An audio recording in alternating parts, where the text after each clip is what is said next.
Valet e ungjillit përcjellin tek ju Prekja e Zotit. Një program i përjavshëm nga Dr. Charles Stanley.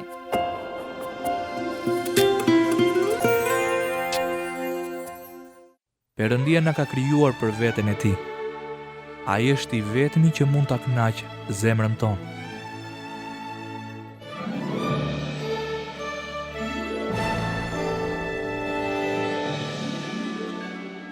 Miq të dashur, përshëndetje dhe mirë se vini në emisionin Prekja e Zotit. Një mësim nga Dr. Charles Stanley. Reklamat janë krijuar për të sjellë një dëshirë për më shumë, edhe një pakënaqësi për ato që ke. Çdo lodër e re, modë e re, edhe përmirësim i ri është përcaktuar që të krijojë brenda nesh një dëshirë për atë që nuk e kemi. Por pavarësisht se sa gjëra do të mësojmë, uria dhe etja e vazhdueshme pas mallrave dhe gjërave nuk do të mund të përmbushin kurrë dëshirën e madhe dhe të thellë brenda nesh për të ndiher të kënaqur. Por pavarësisht se sa gjëra do të mësojmë, uria dhe etja e vazhdueshme pas mallrave dhe gjërave nuk do të mund të përmbushin kurrë dëshirën e madhe edhe të thellë brenda nesh për të ndiher të kënaqur. Sot në emisionin Prekja e Zotit, Dr. Stanley na kujton se kënaqësia e vërtetë dhe paqja vijnë vetëm kur jemi të uritur edhe të etur për Zotin. Për më shumë hollësi ju lutem ndiqni Dr. Stanley. Ju urojmë të gjithëve dëgjim të këndshëm të programit tonë.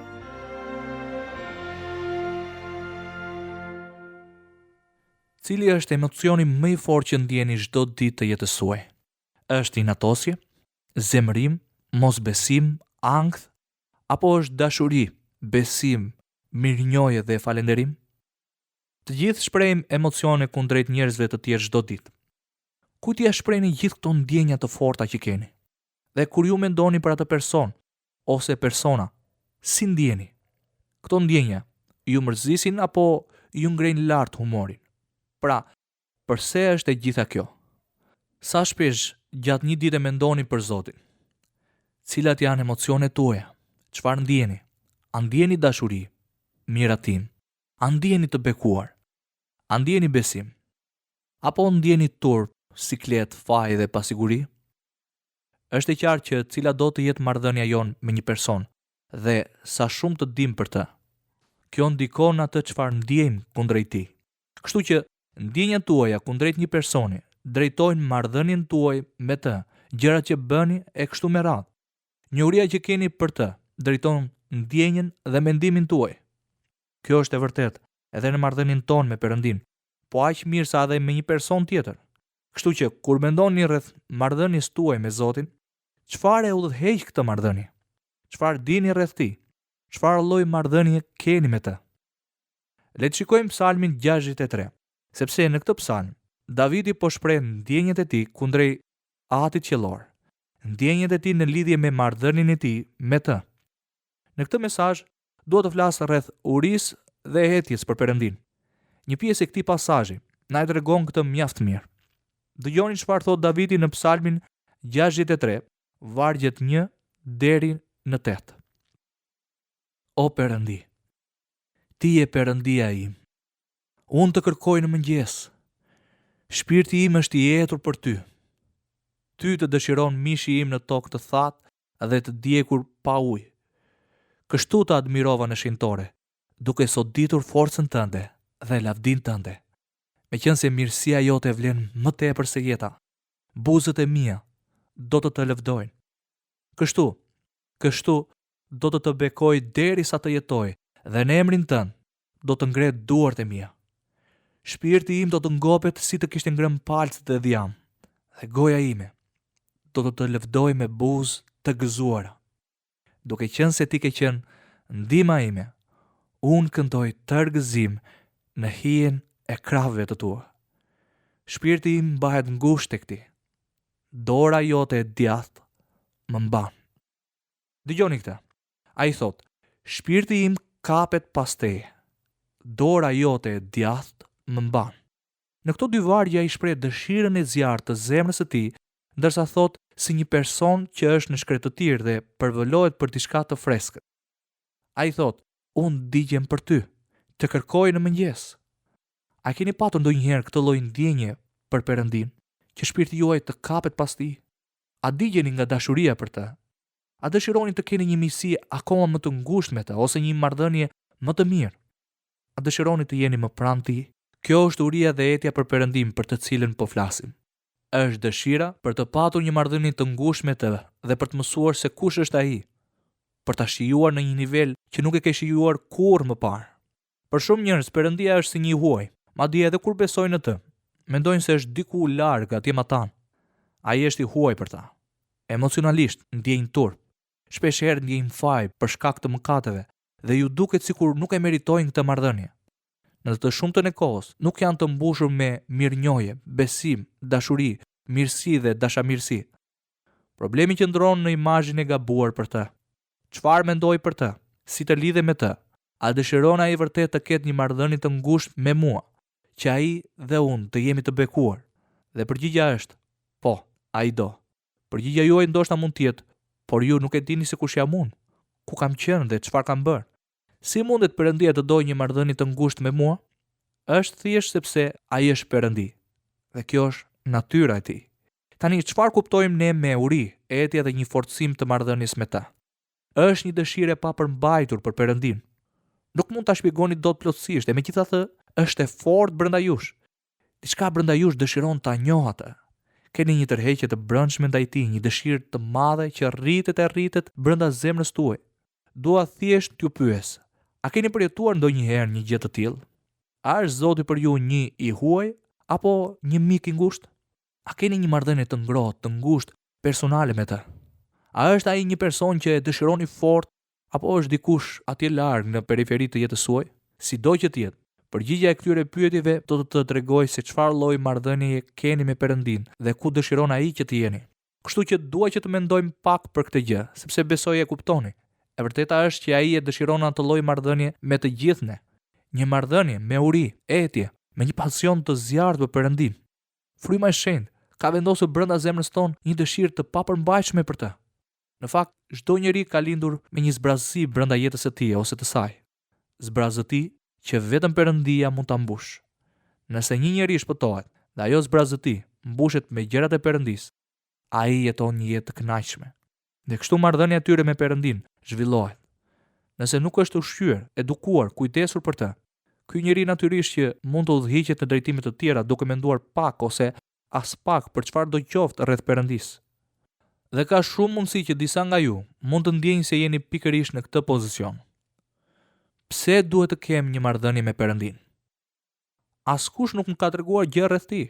Nuk di asgjë për Perëndin. Ai për mua është thjesht një huaj lart në qiell që supozohet të gjykojë disa dhe të dojë disa të tjerë. Çfarë di unë për të? Pikërisht për këtë gjë dua të flas në emisionin e sotëm. Do të flas se si mund të keni një marrëdhënie më të fortë, më të ngushtë, më të kënaqshme me të. Kjo marrëdhënie do t'ju ndihmojë të përballoni çfarëdo lloj situate me të cilën mund të ndesheni. Dua të mendojmë së bashku për një moment për këtë gjë. Pse e ka bërë Perëndia një vend në zemrën tuaj për këtë uri, etje dhe dëshirë të zjarrt për të? Nga njëra anë themi, është një dëshirë e papërmbajtshme. Duket sikur nuk do të kënaqet kurrë plotësisht. Nga ana tjetër, kjo kënaqësi e manitshme, e pabesueshme, na mbush me paqe.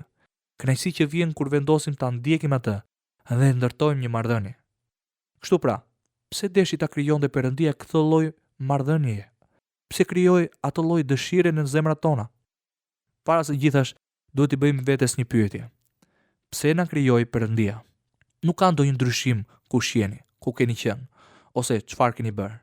Perëndia ju krijoi me qëllim që të shprehte hyjninë e tij, plot fuqishmërinë e tij, supernatyroren, gjithë dashurinë e tij kundrejt jush.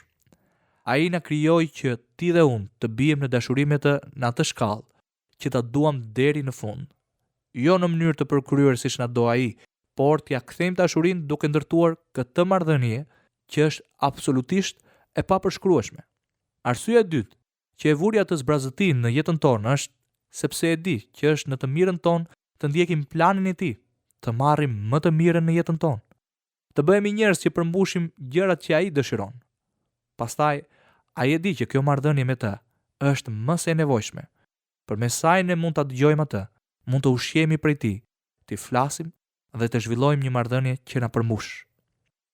Arsyeja e tretë që na krijojmë atë dëshirë në zemrën tonë është se ai i di pasojat. Kur një person nuk ushqet me këtë uri që ka vendosur Zoti brenda nesh për të, ai shikon rrethanat, shikon ndikimin dhe efektin e tyre në jetën e njerëzit. Ai e di që larg këtij do të jemi të zhgënjur dhe të deziluzionuar. Ai e di që shpesh herë kur një person vjen në këtë fazë të jetës, jeton me zhgënjime, sepse njerëzit i zhgënjejnë. Jetojnë në pasiguri sepse aty nuk ka baza të vërteta për sigurinë e tyre. Dhe kur shpesh herë marrin vendime, lëndohen. Ata e përballojnë të ardhmen pa ndonjë kuptim të vërtetë të lumturisë, paqes, gëzimit, kënaqësisë dhe sigurisë që dikush kujdeset për ta. A ju ka thënë ndonjëherë ndokush, nuk më do askush? Bile nuk e di në ka njëri që do t'ja di për mua, më duket sikur nuk kam asnjë. Nuk kam familje, nuk kam asnjë. Thjesht duhet ta jetoj jetën time çdo ditë në më të mirën që mundem. Tani s'ka asgjë që mund ta thyej zemrën time më shumë se sa kur dëgjoj dikë të thotë, nuk kam asnjë njeri. Nuk shikoj të kem ndonjë të ardhme. Jam thjesht këtu. Dua t'ju garantoj, nuk ka asnjë ndryshim kur je këtu. Por mëso se atje lart në qiell është një atë qiellor. Perëndia i dashurisë plot mirësi, mëshirë dhe dashamirësi. Ai është i gatshëm t'ju marrë në këtë moment, nëse ja dorëzoni jetën. Ai dëshiron të ndërtojë me ju një marrëdhënie që nuk e keni imagjinuar kurrë më parë, që nuk ju ka shkuar kurrë në përmendje. Ju mund ta merrni me mend këtë, mund të lexoni apo të dëgjoni për këtë. Por ai dini çfarë? Nuk do ta kuptoni kurrë deri në momentin që do ta provoni. Thjesht po ju them, nuk ka asnjë ndryshim se si keni jetuar, ku jeni dhe ku po shkoni. Nuk ka ndonjë ndryshim se çfarë mëkati keni bërë ose mund të jeni duke bërë pikërisht tani. Pyetja është, a doni të hiqni dorë nga të gjitha këto? A doni të ndaloni së qenurit i zhgënjur me vetveten, pa iluzione për jetën? A doni të hiqni dorë nga të gjitha këto? Nëse më dëgjoni me kujdes, dua t'ju tregoj se si mund të ndërtoni një marrëdhënie breselënse me Atin tuaj qiellor, që kurrë nuk e keni ndërruar, sepse mendoni që ai është aq i shenjtë, i drejtë dhe ju do aq shumë sa që ju nuk e meritoni. Do shta pyesni veten, si mundet vallë që t'ju doj, kur ndonjëherë edhe ju vetë e keni të vështirë ta doni veten tuaj? Të gjithë takojmë njerëz çdo ditë që ndjehen të papranuar, të refuzuar dhe të padëshiruar. Kështu që është e vështirë të krijosh një marrëdhënie me ta, sepse e dini që sapo t'u jepet rasti, do t'ju heqin qafe, do t'ju nxjerrin jashtë loje. Ata ndërtojnë mure, ulin grilën dhe asgjë duan t'ja dinë për ju. Pse? Sepse janë egoist. Kështu, ju nuk ndjeni të denjë, nuk ndjeni të pranuar, por nuk është faji juaj. Këta njerëz nuk duan askënd veç vetes së tyre. Perëndia është autori i çdo gjëje të mirë në jetën tonë. Tani le të mendojmë për një moment se çfarë do të thotë të kesh uri dhe etje për Perëndin. Ne shohim veten tonë dhe themi, si mund të më dojë Perëndia? Mbajeni mend, Perëndia është dashuri, është pjesë e natyrës së tij që të dojë. Ai ju deshi që nga fillimi, ai dëshiron ta bëjë këtë gjë reale në jetën tuaj. Qëllimi i krijimit tuaj është për të shprehja dashurisë kundrejt jush dhe t'ju ndihmojë të bëheni personin që ai dëshiron të jeni dhe të përmbushni gjërat në jetë që ai dëshiron të realizoni. Ja pra cili është qëllimi i tij. Ai e di si duhet të jetë marrëdhënia e tij me ju dhe marrëdhënia juaj me të. Duhet të jetë e drejtë. Perëndia e di që kur ju dhe unë të kemi këtë marrëdhënie të ngushtë dashurie me të, do të bekohemi shumë. Kjo marrëdhënie është shumë personale, të jep një kënaqësi të papërshkrueshme dhe është më e plotë e më e sigurt se çdo marrëdhënie tjetër njerëzore mbi tokë.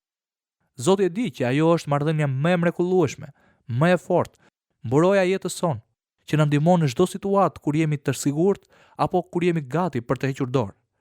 Ai e di që kjo marrëdhënie do të na mbajë përmes çdo stuhie në jetën tonë. Ai e di që kjo marrëdhënie do të na mbush dhe do të na teprojë. Do të na mbrojë në kohët më të vështira të tundimit tonë. Kur stuhitë e jetës fillojnë të na hidhen dhe nuk dim se çfarë rrugë të marrim, ai e di që kjo marrëdhënie është si një spirancë. Ajo na mban në vend, na ankoron aty për aty. Asnjëherë nuk mund t'ju ndryshojë drejtimin kur keni një marrëdhënie të ngushtë, të përzemërt, të uritur dhe të etur me Atin tuaj qiellor. Ju e dini që Ati qiellor ju do ju pa kushte. Ai do të ndërtojë një marrëdhënie dashurie me ju dhe do t'ju ndihmojë të jeni një person i mirë. Dëshiron t'ju ndihmojë të përmbushni planet dhe qëllimet e tij. Ai ka një plan të mrekullueshëm për secilin prej nesh. Ai ka planin më të mirë për ju. Ai e di saktësisht çfarë të bëj, edhe se si t'ju marr nga aty ku jeni drejt planit të tij të përsosur. Por ai e dini çfarë. Kjo gjë nuk do të ndodhë kurrë derisa kjo marrëdhënie me të fillojë dhe vazhdoj. Ju duhet vendosni sot. A dua që Perëndia të më ofrojë më të mirën? Po apo jo? A dua të arrij gjërat që Perëndia ka si qëllim për mua? Po apo jo? Dhe nëse e bëni, nëse e dëgjoni me kujdes, do ta zhvilloni këtë marrëdhënie. Tani ne tham që këto janë arsyet që ai ka krijuar brenda nesh këtë dëshirë mbretëlënse, këtë pasion për veten e tij. Është dëshira për ta njohur atë, të jemi të afërt me të ndjejmë prezencën e tij çdo ditë në jetën tonë. Nuk ka rëndësi se çfarë po përballojmë, duke ditur që ai është me ne. Të dish që ai është këtu. Gjithmonë e besoj që ai është këtu. Sa më ngushtë bëhet marrëdhënia, aq më pak frikam. Sa më shumë që rritet marrëdhënia, aq më e madhe, aq më e pranishme bëhet në jetën tonë gëzimi, paqja dhe lumturia. Pra, ajo që duhet kërkojmë është, nëse kjo marrëdhënie tashmë ekziston, atëherë si mund ta zhvillojmë? Por para se të flasim se si ta fillojmë këtë marrëdhënie, le të bëjmë dallimin midis urisë për Perëndin dhe urisë për gjërat e botës. Sepse e dini se për çfarë janë të uritur shumica e njerëzve. Nëse keni uri dhe etje për Perëndin, do të doni ta njihni më shumë. Do të keni këtë dëshirë të zjarrt, këtë influencë dhe tërheqje të jashtëzakonshme në zemrën tuaj. Diçka brenda jush nuk do që të jeni të lumtur. Diçka brenda jush nuk ju lë të jeni të kënaqur me atë çfarë dini për ta. Doni më shumë, më shumë. Diçka brenda jush është trazuar. Fryma e Perëndisë e trazon zemrën tonë duke krijuar këtë uri brenda nesh. Çfarë ndodh sa herë që e ushqejmë këtë uri? Fillojmë të lëvizim në drejtimin që do Perëndia. Diçka fillon të ndodh në zemrën tonë. Diçka fillon të ndodh në gjithë jetën tonë. Perëndia fillon të ndryshojë dhe të shndërrojë kursin e mendimit tonë, të gjërave që bëjmë dhe mënyrës se si e shpenzojmë kohën në çdo aspekt të jetës. Pra le të mendojmë rreth kësaj për një moment. Kur kemi uri dhe etje për Perëndin, brenda nesh ndizet një ndjenjë thellë dëshire për ta. Tani le të krahasojmë këtë me një mungesë të urisë dhe etjes për Perëndin. Nëse nuk jeni të uritur dhe të etur për Perëndin, atëherë do të jeni të uritur dhe të etur për diçka tjetër. Këto mund të jenë dëshira të ndryshme dhe nuk është e thënë që të jenë të gjitha të gabuara. Por le të mendojmë për një moment. Le ta përjashtojmë Perëndin nga jeta juaj për një çast. Atëherë çfarë mbetet? Do të doni një marrëdhënie që në të vërtetë nuk janë të themeluara mbi atë që është e shëndetshme, e sigurt, e perëndishme dhe e përhershme. Dëshironi kënaqësitë e jetës që ju kënaqin për një moment dhe dëshironi të zgjasin për gjithmonë. Por ja që nuk është kështu. Doni që jeta juaj të jetë e mbushur me lumturi dhe e kërkoni atë gjithandej, ngado që ju shes syri. Doni të shkoni në vende që doni dhe të bëni gjithçka që ju pëlqen. E kuptoj këtë. Por kemi një problem. Problemi është që pa Perëndin, në fund do të zhgënjeheni. Sepse ju nuk jeni krijuar që të ngopeni me gjërat materiale. Ju nuk mund të blini mjaftueshëm gjëra materiale.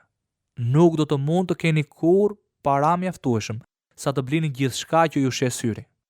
Asnjë marrëdhënie, sado e bukur që të jetë, nuk do të mund të mbush vendin e Perëndisë në jetën tuaj.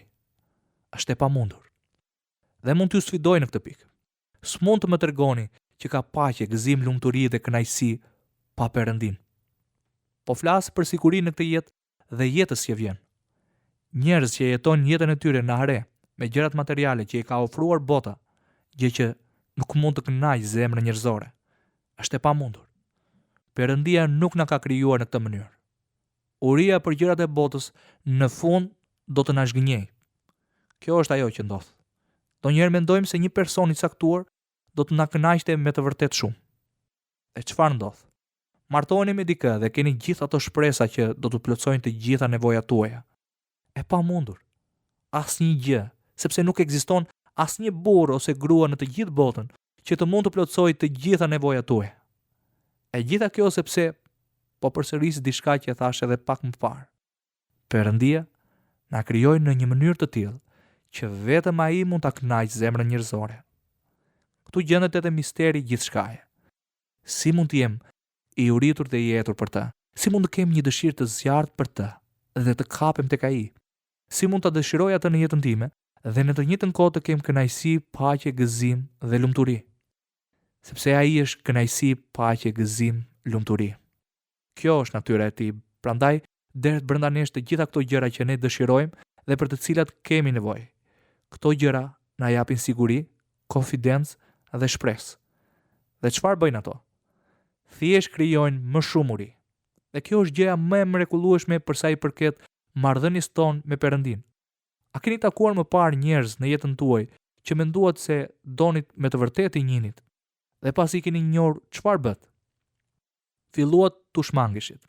Faleminderit shumë, ju vlerësoj, por më duhet të largohem. Kështu që u zhgënjyem, sepse njerëzit nuk janë gjithmonë ashtu si duken në fillim. Pra u zhgënjyem. E njëjta gjë është e vërtetë edhe për gjërat materiale.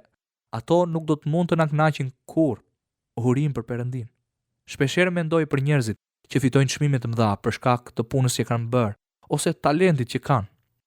A nuk është interesante se si mund të bëhen heronj për sot ose mbase për një vit dhe pastaj çfarë ndodh? Humbasin si fluska sapuni. Këtë e shikojmë shpesh tek njerëzit që kanë shumë para, shumë rëndësi, prestigj dhe pozitë. E dini çfarë ndodh në jetën e tyre? Ata madje as që mund ta imagjinojnë. Janë bosh, të pasigurt, ndjehen të padashuruar dhe s'janë në gjendje për të dashur. Edhe pse e kanë akoma këtë ndjenjë të dëshiruarit, nuk mund ta identifikojnë këtë nevojë. Kjo është një gjë e mistershme që nuk mund ta marrin në duart e tyre apo ta përqafojnë. Është si një hije që vjen dhe ikën në jetën e tyre. Përse? Sepse kanë vendosur të mënjanojnë të vetmi person, të vetmin marrëdhënien në jetën e tyre, që mund t'i sjellë gjithë dëshirat e zemrës së tyre. Ata thjesht përfundojnë bosh, të pakënaqur dhe marrin vendime të gabuara në jetë që u kushtojnë shumë. E dini, nëse nuk e pranoni Perëndin, ju refuzoni më të mirën. Përpiqeni të esni rreth tij dhe ju mungon më e mira që Perëndia ka për jetën tuaj. Kërkoni të gjeni një njerëz të vetëm, të pasur, i rëndësishëm apo me prestigj, dhe që është pa Perëndin. Ai nuk mund të jetë i lumtur, nuk mund të ketë gëzim dhe të kuptojë që është i falur dhe i pranuar nga Perëndia. Pra, asgjë në këtë botë nuk mund të kënaqë plotësisht. Ju nuk mundeni, është e pamundur. I vetmi që mund t'ju përmbushi është Perëndia.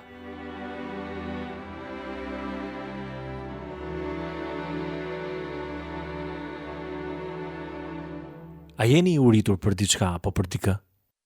A keni uri edhe etje për Perëndin?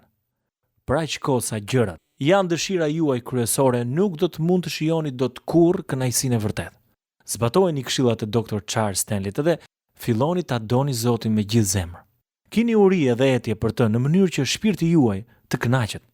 Uria për Perëndin fillon kur kuptoni se kush është ai. Ndërsa e zbuloni atë, mund të kuptoni më mirë fjalët e Psalmit 145:8-13. Zoti është i dhemshur edhe mëshirëplot, i ngadalshëm në zemërim edhe i madh në mirësi. Zoti është i mirë me të gjithë, edhe plot dëmshuri për të gjitha veprat e tij. Tërë veprat e tua do të kremtojnë në Zot.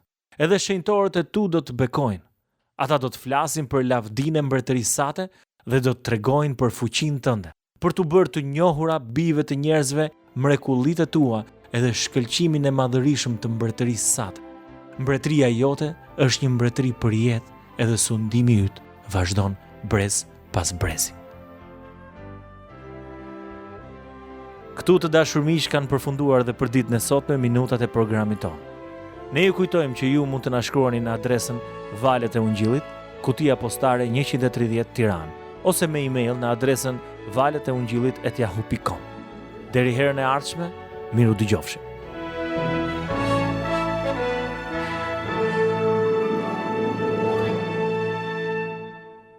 Ndoqët programin Prekja e Zotit. një prodhim i organizatës radiofonike Valët e Ungjillit.